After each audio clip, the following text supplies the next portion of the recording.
Olá, no ar mais uma edição do nosso Sala de Entrevistas. E hoje, mais uma vez, a gente vai falar de viagem no programa. E viagem, assim, meio que na cara e na coragem. Um cidadão, 37 anos de idade, jovem, formado em comércio exterior, que tem a meta de visitar 193 países. E essa meta está próxima de ser batida. Converso com o Rodrigo Militão, o viajante do mundo. Posso te chamar assim, né? Eu acho. Pode. Tudo à vontade, bom? tudo bom. Obrigado por ter vindo aqui. Eu agradeço vocês pelo convite, para mim é uma honra estar aqui e falando sobre um assunto que eu gosto muito, que é viagem. Como é que pintou esse negócio de viagem? Então, eu sou graduado em comércio exterior, como você falou, e isso tudo começou em 2005. Primeira viagem que eu fiz foi para o Uruguai, que é um país vizinho aqui do Brasil, né? Principalmente para nós aqui da região sul, e eu fui a trabalho. A partir daí, fui escalando vários países, Argentina, Paraguai, países aqui próximos a nós, até viajar para a China. Isso desde 2005 até 2013, eu viajei muito a trabalho. Então, deixa eu ver se eu entendi. Você tinha o seu emprego em 2003? Em 2005. Desculpa, você foi para o Uruguai a trabalho. Isso. E lá, eu preciso conhecer o mundo. Na verdade, naquele primeiro momento, eu acredito que ainda não tinha surgido essa necessidade dentro de mim. Mas a partir de ali, eu acho que começou só as viagens. E aí, fui viajando para outros lugares. Você trabalhava com o quê? Desculpa. Com importação e exportação. Ah, certo. Hoje, meu foco principal é comércio exterior, né? Comprador internacional. E acredito que em 2013, na verdade, se eu fosse colocar uma data, um tempo que surgiu isso em mim, de conhecer realmente todos os países, acredito que foi em 2013. Uhum. Ou seja, foram vários anos, 8 anos, viajando a trabalho até amadurecer isso em mim. Mas foi devagarzinho, tipo, Uruguai, depois fui na Argentina, Paraguai, ou já de cara já... Entre 2005 e 2013, eu comecei a viajar esporadicamente para alguns lugares. Nos primeiros anos foram lugares próximos, mas surgiu depois, em 2010, mais ou menos, a oportunidade de eu viajar para a China. Uhum. Aí sim, foi um país totalmente diferente, a cultura totalmente diferente da nossa. Foi o primeiro baque cultural que você teve? Foi o primeiro, eu poderia dizer isso, que foi o primeiro baque cultural. Até poderia dizer assim, uma história rápida que aconteceu na China. Foi como eu não tinha tanta experiência em países assim tão fechados como a China, eu, na imigração, quando eu passei, comecei a tirar fotos. Várias fotos. E eu estava sendo observado, porque na China, quando você desce, você já é observado de todos os ângulos, né? É meio mito ou é de fato isso acontece? É de fato. Isso aconteceu comigo, eu posso relatar para vocês. E aí, eu tirei as fotos. Quando eu estava na fila da imigração, veio um oficial, pegou a minha câmera, ele não pediu nem licença, não pediu nada, simplesmente apagou tudo. E o detalhe é que eu tinha feito uma escala em Frankfurt, na Europa, que eu tinha conhecido pela primeira vez Frankfurt, tinha tirado várias fotos. E ele apagou todas as fotos. Inclusive as viagens da Alemanha. Inclusive as fotos da Alemanha, de Frankfurt. Tinha visto lá uma igreja que tinha sido bombardeada durante a Segunda Guerra Mundial, que eu tinha estudado previamente. Mas, graças a Deus, depois disso, eu pude visitar novamente a Alemanha e Frankfurt. Mas só para relatar, eu quis trazer esse caso à tona. Já na chegada, então, a China? Primeira vez que eu visitei a China. Depois disso, eu viria visitar mais 6 vezes a China. Porque dizem que... Eu tenho um amigo que foi treinador de futebol de salão, e ele recebeu um desafio que era treinar um time do Irã. E o futebol de salão do Irã é tão forte quanto o futebol de campo aqui no Brasil, são ginásios lotados e tal. E ele disse, olha, quando eu fui para lá, eu fui pensando naquilo que nós mentalizamos, né? Um país pobre, sei lá, chegou lá um país maravilhoso, muito bonito, rico culturalmente falando, fechado, é verdade, mas ele se encantou com o Irã. É mais ou menos assim que acontece nesses países? Eu já tive no Irã também. Realmente, comparando o Irã com a China, eu acho que principalmente o povo lá no Irã, eles são extremamente receptivos. Talvez até por ser brasileiros, eles são até um pouco mais receptivos. Eu já estive lá no Irã e eu também gostei muito. Gostei muito do lugar, porque acho que normalmente a gente tem que saber separar as questões políticas, né, da população civil, da população. Acho que tem um grande diferencial. E para mim, com certeza, o Irã foi um dos países mais simpáticos que eu visitei, sem dúvida nenhuma. Tá, mas além da China, que é um país fechado, você teve também na Coreia do Norte? Tive recentemente, agora em novembro de 2017. Sério, cara? Eu visitei a Coreia do Norte. E aí? Uma semana lá. Foi uma experiência fantástica, né? O que eu nunca mais vou esquecer. Eu pude visitar escolas. Teve 2 escolas eu visitei, 2 exemplos de escola. Uma escola que seria para elite norte-coreana, para aqueles alunos que se destacam nas cidades do país, né? E o governo tem interesse nesse pessoal? Tem, pelo que eu pude perceber lá tem, porque tem aulas de inglês, aulas de física, aula de química, de música. Aula de inglês que foi uma coisa que me surpreendeu muito, porque até então eu imaginava que isso não teria. E eu pude contrastar com uma escola mais simples. E é uma diferença, assim, incrível. Aqui no Brasil, já visitei muitas escolas e universidades. Essa escola norte-coreana que eu visitei, que é a escola modelo para eles, eu não vi nenhuma no Brasil com essa qualidade. É um prédio gigantesco, com uma estrutura fantástica. Tem, inclusive, uma réplica de um foguete dentro dessa escola. De um foguete eu tenho fotos, inclusive, posso depois mostrar algumas. Tem foto da Coreia? Tem foto da Coreia do Norte. Até muitas pessoas me perguntam, mas não é proibido, porque eu andei publicando as fotos e saiu em alguns órgãos do Brasil todo já sobre essa minha viagem. E muitas pessoas questionavam, mas eu achava que não podia tirar foto. Na verdade, é um equívoco.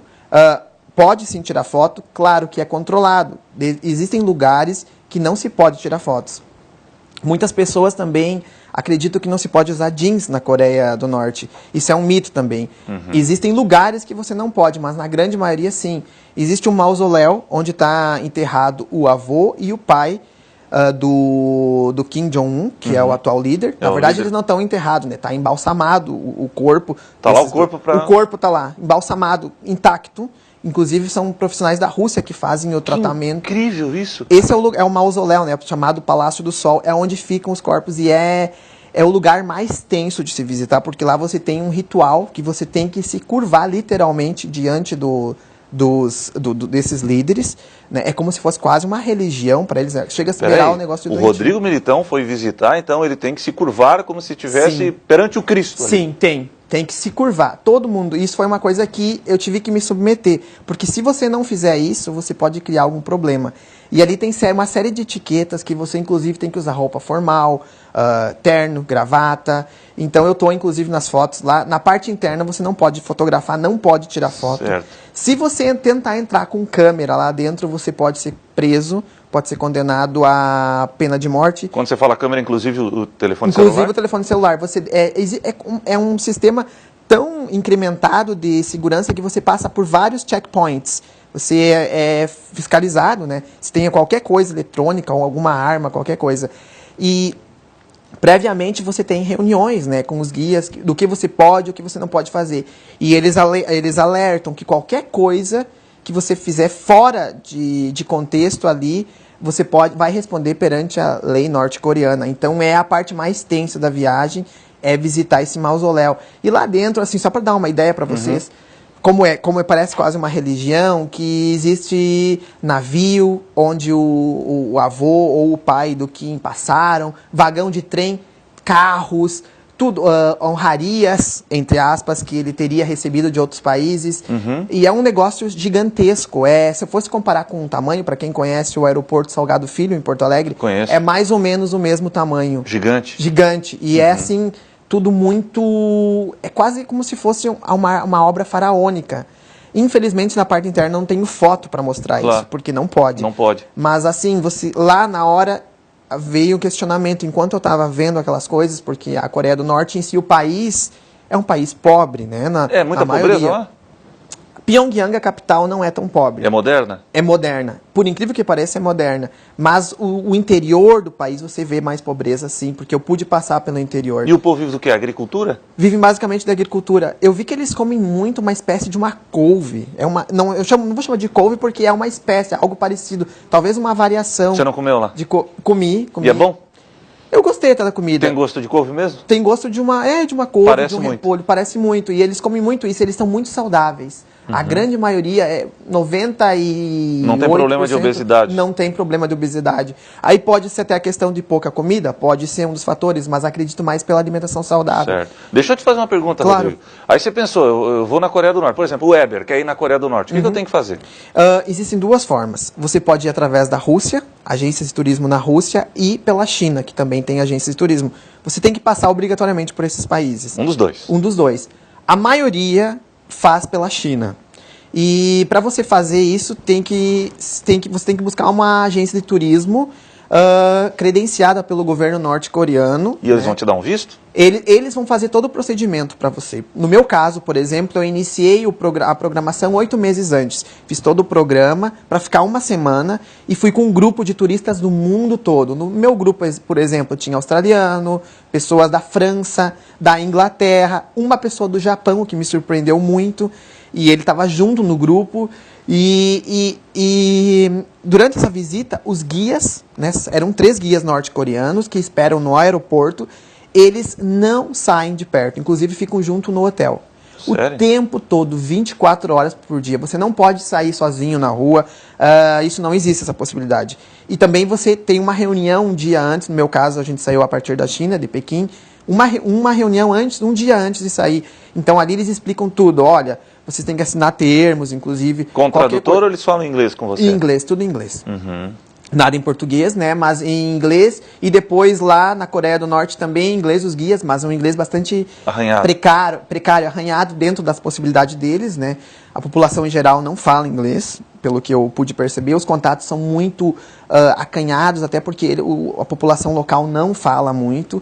E eu tinha vontade, inclusive algumas fotos eu consegui tirar com algumas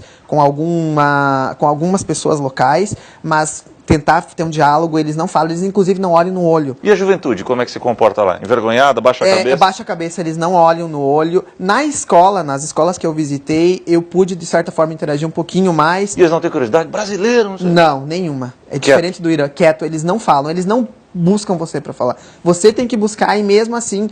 Eles baixam a cabeça e não olham. É o regime, Rodrigo? Eu acredito que sim, é o regime. Porque como os guias não falam sobre isso, a gente deduz muita coisa. Muita coisa a gente tem que deduzir. Então, eu acredito que é o regime, sim. É bastante opressor. Dos países que você visitou, esses fechados, a Coreia do Norte é a que mais... Sem dúvida. Desses fechados, assim, é a experiência mais incrível. Porque você não consegue arrancar uma palavra da população local. Eles não falam. Não é nem pelo idioma, porque você poderia ter um contato, tentar algum contato visual. O máximo que eu consegui ver, assim, de uma coisa mais carinhosa deles foi dar um tchauzinho, assim, do ônibus. E aí ganhou um tchauzinho? Tchauzinho, assim, isso aconteceu. Foi o máximo. Legal. Falar com eles, não. Bom, o máximo está sendo essa entrevista. Eu que gosto de viajar, apesar de ter viajado muito pouco, para mim está sendo, falar da Coreia do Norte, é um país que chama a atenção de todos nós. Mas no segundo bloco, Rodrigo vai contar outras experiências, vai falar desse projeto dele e a pergunta que ninguém quer calar, né? Que todo mundo quer fazer, a pergunta que não quer calar, melhor dizendo. Onde é que sai a grana para viajar tanto país assim, para percorrer? Quantos países você já viajou? Depois tu fala. Porque é muito país. É país, olha, mas é muito chão que esse cara já viajou, a experiência dele é incrível. Daria para fazer 2 salas de entrevistas com o Rodrigo. Mas o Rodrigo volta daqui a pouquinho, depois do intervalo comercial, contando outras experiências no Sala de Entrevistas.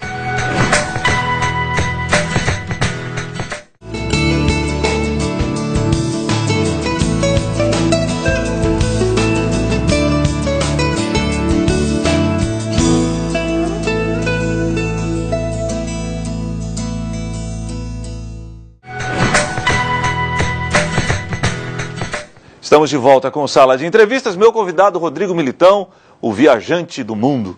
Ô Rodrigo, você estava contando a sua história da Coreia do Norte, eu até me apeguei um pouco à Coreia do Norte, que chama a atenção de todos nós. Mas você já viajou quantos países até hoje? 154 países. E a sua meta é 193? 193. Mas você falou para mim nos bastidores, tem alguns credenciados à ONU, Isso, como é que é? Eu visitei 135 que são membros oficiais da ONU e mais 19 territórios. Vou dar um exemplo. Taiwan. Taiwan hoje é um território, né, que não é membro da ONU e não é considerado porque a China não permite, né, o poderio que a China tem dentro da ONU, nos bastidores da ONU, ela não permite que Taiwan se torne um país independente e membro. Então, como que eu vou qualificar isso? Como eu visitei muitos lugares, surgiu essa necessidade de eu diferenciar o que são os países membros da ONU e são os territórios. Aí eu dei o exemplo de Taiwan, mas também tem Kosovo, que é outro caso, que é um país que não é membro da ONU. Você teve em Chernobyl? Chernobyl, na Ucrânia, sim, lá onde teve um acidente nuclear, também visitei. Você foi lá? Também tive lá. Uma cidade, aquilo eu ali vi também uma foi uma experiência reportagem fantástica. na televisão, me fugiu agora o jornalista que fez a reportagem, apartamentos com a mesa a posto para... Sim, tudo. E o pessoal teve que abandonar. Lugares, muitos lugares ainda não pode ser visitado dentro da área de Chernobyl. Tem lugares que você pode fazer o ciclo turístico lá, mas tem áreas que você não pode visitar ainda, é proibido. E eu vejo também que os ucranianos, no caso, eles não gostam muito de falar sobre isso. Até para conseguir lá na Ucrânia fazer o tour foi bem complicado. Eu fiquei mais ou menos uns 30 dias dentro da Ucrânia. E eu senti assim que o pessoal lá não gostava muito de dar informação, não gostava de falar muito sobre o que aconteceu em Chernobyl. Como eu gosto muito de viajar, na oportunidade eu já sabia, eu já fui com essa meta de conhecer, mas foi uma das grandes experiências. E qual foi a sua sensação quando você visitou parte de Chernobyl? Foi o que você sentiu? Muita coisa. Muito parecido quando eu visitei lá na Polônia o Auschwitz, o centro de concentração. Sim. Assim, uma energia muito pesada no lugar ainda. Uma energia parecida, foi uma sensação parecida. São coisas completamente diferentes, mas assim, um sentimento pesado, de uma energia pesada ainda no ambiente. Foi o que eu senti nos dois lugares. E o local assim que te marcou? Além desses com o regime fechado, ou essa sensação pesada, como na Polônia ou em Chernobyl, um lugar assim que foi totalmente oposto. Você falou, caramba, esse é o lugar. Por tanto negativo ou positivo? Não, positivo mesmo. Acho que é a Eslovênia, eu diria. Eslovênia? Porque é uma coisa que eu não esperava. Por quê? Por dois motivos. Pela população, muito simpática, sempre prestes a ajudar. Eslovênia? Eslovênia. E a beleza do lugar. Eu achei fantástico. Tudo muito, muito bonitinho, muito organizado. O índice de criminalidade praticamente deve ser perto de zero. -1. E a beleza natural, né, dos lugares, eu achei fantástico. Comparando ali com a Eslováquia, que é tudo muito próximo, é totalmente oposto. Né?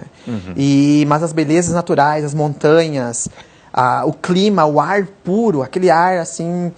Eu não sei explicar com palavras, dizer, mas é um ar que você respira, parece que ele é mais limpo, até porque eles são muito focados na questão do meio ambiente lá. E isso me chamou muito a atenção, até porque eu tinha pouco conhecimento, talvez, quando eu fui visitar a Eslovênia, e aí me surpreendi muito positivamente por causa disso. Você está falando para mim que foi até o Alasca. Isso. E aí? Então, porque é um território que foi comprado pelos Estados Unidos, não teve uma guerra, não teve nada. Inclusive, eu qualifico o Alasca como um território daqueles 19 que eu falei, né? Porque é um território dos Estados Unidos. Então, só para contextualizar, para quem não me acompanha e não conhece ainda sobre as minhas viagens, nessa viagem eu saí de Santa Catarina, lá de Araranguá, e... Que é perto da divisa com o Rio Grande do Sul. Isso, bem próximo do Rio Grande do Sul. E aí eu cheguei até o Alasca sem usar avião. Foi usando trem, ônibus, entre o Panamá e a Colômbia eu tive que cruzar num iate durante 5 dias. Tudo isso foi planejado, foi muito legal, eu conheci San Blas lá. Mas assim, o Alasca também foi surpreso pelo frio. Eu digo sempre que depois que eu conheci o Alasca, a minha definição de frio mudou completamente. O inverno nosso aqui não é nada perto daquele frio lá, porque foi uma experiência assim que realmente... eu posso até falar sobre o que aconteceu. Em um determinado momento eu estava tentando fazer uma gravação, que eu fazia vídeos na época, claro, para postar para as pessoas que me acompanhavam nas redes sociais, e chegou um momento que estava tão frio que o ar que eu respirava começou a me faltar o ar, e minha mão começou como se estivesse congelando. Não sentia mais os Eu não estava extremos. mais sentindo mais a mão, eu senti que o sangue estava parando de circular. Parei imediatamente, tive que sair dali e pedir ajuda numa residência próxima, porque começou a me dar uma coisa que eu nunca tinha tido antes. Eu acredito que era os primeiros sintomas de uma hipotermia. Claro. Porque era tão frio, era um negócio que estava a temperatura -20, alguma coisa, -25 graus. Que é um absurdo. E o vento, principalmente aquele vento gelado, você não consegue respirar. E o que você viu lá no Alasca? Por exemplo, tem um programa aí da Discovery que eu gosto, que é a Família do Alasca, e os caras passam um trabalhão para sobreviver, uma casa longe da outra. É mais ou menos isso que se encontra lá? Eu te confesso que eu não sei como, na verdade, viver lá nessa questão, quando está inverno mesmo, eu acredito que não tem como viver.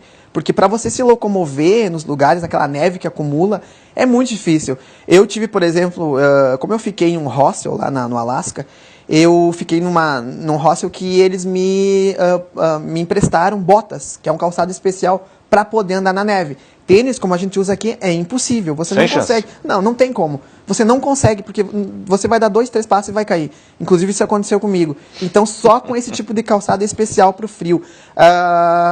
Você consegue, talvez, no meu caso, eu fiquei 4 dias lá. Viu um urso por lá, não? Não cheguei a ver, não cheguei a ver. Eu também queria ter visto, porque no Alasca também, às vezes, é possível ver a aurora boreal no Alasca. Isso. Eu não consegui ver no Alasca, mas eu vi na Islândia. Na Islândia? Depois, lá na Tinha Islândia eu que ser consegui na Islândia, ver. né? Na Islândia eu consegui ver. E foi muito bonita, mas no Alasca não consegui. E, assim, o que eu poderia dizer do Alasca? É muito bonito. Primeiro, segundo dia no máximo, porque depois você não consegue. Você consegue só ficar trancado dentro de um local e não tem o que fazer. Até, inclusive, para depois voltar do Alasca para os Estados Unidos e Canadá, foi bem difícil, porque as nevascas interrompiam o meu itinerário, porque não dava para circular. Era para durar uma viagem, para durar mais ou menos 2 dias, foram 4, 5 dias para poder chegar no meu objetivo final, porque parava tudo, o transporte parava em função das nevascas. Das nevascas, tá certo. Deixa eu te fazer uma pergunta. Você esteve na Síria também. Também. E os noticiários, infelizmente, enlutam a todos nós, mostram um país em pé de guerra, completamente destruído. Você foi quando para a Síria? Então, foi em 2015, uma viagem que eu fiz em todos os países da Europa, e foi cruzando da Turquia para a Síria, a cidade de Kobani. E na cidade da Turquia se chama Surus, é uma cidade que fica na Turquia, e Kobani é o que fica na Síria. 40 quilômetros de distância, mais ou menos. Pertinho? Pertinho, muito próximo. Naquela época ainda a fronteira estava aberta, hoje eu confesso que não sei. Mas foram horas que eu fiquei lá na cidade de Kobani, porque estava muito perigoso. É como se a cidade de Kobani, uma parte dela tivesse em guerra, e a outra parte estivesse intacta. Prédios, tudo como se não tivesse guerra nenhuma nessa parte. Foi essa parte que eu visitei, mas infelizmente eu tive que sair. A minha ideia durante aquela viagem era poder ir a Damasco e outros lugares que eu queria muito conhecer, que eu não conheço, mas por questão de segurança eu não pude continuar. E a partir dali eu vi, assim, talvez as coisas mais grotescas, que eu vi crianças, pessoas idosas, crianças de colo, tentando sair, porque era no auge dos refugiados vindo para a Europa. Ainda não tinha tanta barreira como tem hoje. Eu vejo hoje que você fica emocionado difícil. quando fala sobre isso. Sim, isso daí é uma coisa que mexe muito comigo, porque mudou muito as minhas concepções que eu tinha de vida, de problema, depois que eu vi uma série de coisas. Eu acredito, mudou muito, né? Mudou muito a minha relação de enxergar a vida hoje. Qualquer problema que eu possa ter no dia a dia não é nada perto dessas coisas que eu senti, que eu presenciei, né? Não só na Síria, mas eu já vi em outros países, mas acho que na Síria com certeza foi as coisas mais chocantes. Certo. Mas assim, e o país mais doido, assim, que você fosse? Que maluquice é essa, meu Deus? Talvez, eu não sei se eu diria doido, mas estranho, acho que o Japão. O Japão, a cidade de Tóquio é tudo muito... Tem um bairro lá em Tóquio que é Shibuya, o nome Shibuya. E é tudo muito, muito, muito, assim, diferente do que eu tinha visto, né? No sentido positivo, porque lá tem pessoas do mundo todo, uma quantidade, assim, que eu não vi em lugar nenhum, nem em São Paulo, nada parecido. São milhares e milhares e milhares de pessoas passando, e são várias ruas. O bairro de Shibuya é um bairro, assim, meio que boêmio lá da noite de Tóquio, mas também concentra pessoas do mundo todo. E é 24 horas por dia. Nunca aquilo lá para. E é uma junção de várias avenidas que chegam no mesmo local. E quando abre o sinal, é milhares e milhares e milhares de pessoas. Sem falar nos lugares, as coisas assim muito diferentes que tem lá. Então eu acho que eu colocaria o Japão como um dos países bem exóticos dos que eu visitei. Assim. E Jerusalém? Foi fantástico. Visitar Israel também para mim foi um dos lugares mais emocionantes também que eu visitei. A cidade de Jerusalém tem uma energia diferente. Eu visitei vários lugares assim sagrados, tanto para o cristianismo, como para o judaísmo, quanto para os muçulmanos. Visitei os lugares, principalmente para o cristianismo, né, que são tidos como sagrados. E foi uma experiência, assim, incrível. Eu, inclusive, quero ir de novo lá para Israel. Vai para Israel? Eu vou de novo. Onde é que tu tira dinheiro para fazer tudo isso, cara? Então, como eu disse, eu sou graduado em comércio exterior. Não vai dizer que tu é herdeiro do Trump, né? Não, quem me dera. Na verdade, não é isso. Muitas pessoas me fazem essa pergunta. Na verdade, como eu sou graduado em comércio exterior, trabalhei muito tempo com importação e exportação, isso me deu um background, né, um conhecimento, um know-how de trabalhar com isso. Então, hoje eu consigo trabalhar por conta própria, tenho uma empresa de consultoria que eu tenho clientes que eu ajudo a desenvolver, fornecedores ou ou importadores para ser exportado ou importar algum material, né? E aí eu consigo trabalhar em qualquer lugar, não preciso estar fixo num local. Isso que eu faço, às vezes também dou aulas de inglês. Você está querendo me dizer que você ganha para viajar, cara?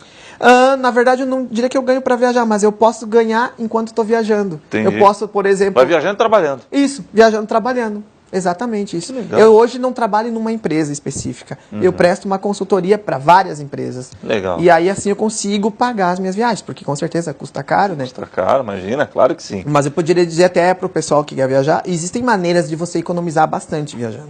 Várias formas. Então eu busco sempre economizar muito. Você vai no mochilão mesmo? Algumas vezes sim. Algumas viagens eu fiz. Esse exemplo que eu dei saindo de Santa Catarina até o Alasca, eu fiquei basicamente em hostels, que é bem mais barato. Algumas vezes quando eu dormia dentro de trem ou de ônibus, para economizar diárias. E também usava o Couchsurfing, que é um aplicativo onde você consegue ficar em casas de família. Algumas vezes eu ficava, você não seguro, gasta nada. Cara? Se você tiver se você tiver uma boa, já um bom tempo lá dentro do aplicativo, você consegue ter contato com pessoas que já foram verificadas as contas. E aí sim, você tem que... Vai ter uma espécie de um currículo, né? Tem isso, e existe a avaliação de outros viajantes que passaram e deixam.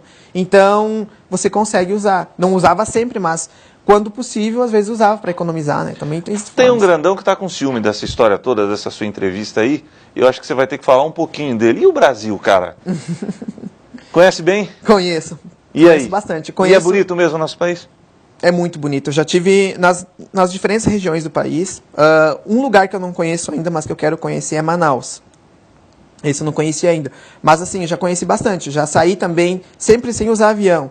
Tanto lá saí do Rio Grande do Sul até chegar... qual é que foi a cidade mais ao norte que eu cheguei? Acho que foi Recife. Foi Recife usando sempre ônibus. Daí, no caso, não usei trem. É diferente. O Brasil é bonito, com certeza, mas, infelizmente, algumas vezes eu ficava com receio por causa da criminalidade. Muito alto. É muito alto. Eu tinha um certo medo, né? Não é a mesma sensação que eu tinha em outros países. Então, é bonito, mas, infelizmente, os nossos governantes estão acabando aos poucos com isso. Porque eu não me sinto seguro hoje para sair viajando pelo no país. Brasil. Não, tá de certo. jeito nenhum. Rodrigo, para quem quer acompanhar suas viagens, tem rede social? Como é que faz? Eu tenho meu perfil pessoal no Facebook, que é Rodrigo Militão, para quem quiser seguir, quem quiser acompanhar. E também tenho a página Gaúcho pelo Mundo. Que eu Gaúcho pelo Mundo? Gaúcho pelo Mundo, eu sou digital. Eu sou natural de Panambi, no Rio Grande do Sul. Tinha que ser gaúcho. Gaúcho está em tudo que é lugar do mundo. Está em tudo que é lugar do mundo. Impressionante. Inclusive, até, senão o pessoal vai, de repente eu vou esquecer de falar, na Coreia do Norte, quando eu visitei... Não, se tu encontrou um gaúcho na Coreia do Norte, eu vou encerrar o programa. Mas eu fiz algo pior. Na Coreia do Norte, então, quando a gente estava lá em determinado lugar, numa base militar, os militares norte-coreanos estavam nos vigiando junto quando a gente entrou lá. Fica na fronteira, que é a fronteira desmilitarizada entre a Coreia do Norte e a Coreia do Sul. Dentro da Coreia do Norte, a gente visitou isso e viu algumas bases militares, dentro do que eles permitiram, e eu tava com uma camisa do Grêmio. Aí, quando eu estava para entrar nesse local, uma das pessoas lá, um dos militares, mandou tirar a camisa. Eu tive que tirar e botei ela dentro do casaco, porque tava frio. Ele não pediu para botar uma do Inter, né? Não, ele pediu para tirar a camisa, porque acho que ele achou que era alguma coisa escrita. Claro. E aí eu continuei a visita junto com o meu grupo, e lá, pelo determinado momento, tinha um tenente, que era o chefão. Tipo, o chefão lá. E aí quando ele estava próximo, que ele ficou um pouco mais receptivo, assim, conversando com o pessoal, aí eu fui lá e tirei uma foto com a camisa do Grêmio. Tirei uma foto, inclusive essa foto circulou muito no Brasil, aqui na época, porque... na época o Grêmio tinha um slogan, vamos acabar com o planeta, então o pessoal fez muito meme com essa imagem e rodou o Brasil todo. Saiu em grandes veículos de comunicação. Foi antes da final do Mundial contra o Real Madrid. Foi antes. Vamos acabar com o planeta. Foi antes, então conciliou bem certinho. Show de bola. Foi um momento então bem legal. Rodrigo, qual a próxima viagem? Rapidinho que eu já estourei o tempo. Vai ser provavelmente o Sul Asiático. Depois você volta aqui para contar. Volto. Combinado? Combinado. Rodrigo Militão, meu convidado de hoje. Sensacional. E o Sala de Entrevistas volta semana que vem, se Deus assim permitir.